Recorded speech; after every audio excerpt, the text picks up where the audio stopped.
Ladies and gentlemen, this is my very handsome Uncle Pete on the left of your screen.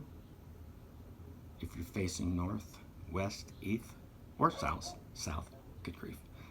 Tell you what, this Appalachian shortening my words and cutting off syllables for expedience, it's pert near finished in me.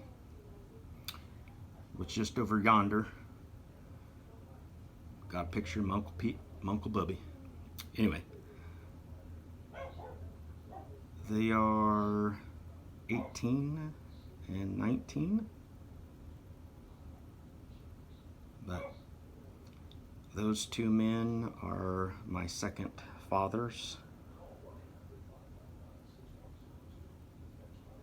and my Uncle Bubby was married to Aunt Ruth, and Uncle Pete is married to my Aunt Linda. Gammy Num Nums.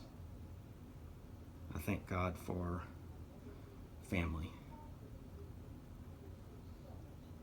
And I think I'm out here in West Virginia because of my Grandma Rhodes' prayers. I think she set me up and Jesus got me. Y'all have a good day and come back, you hear?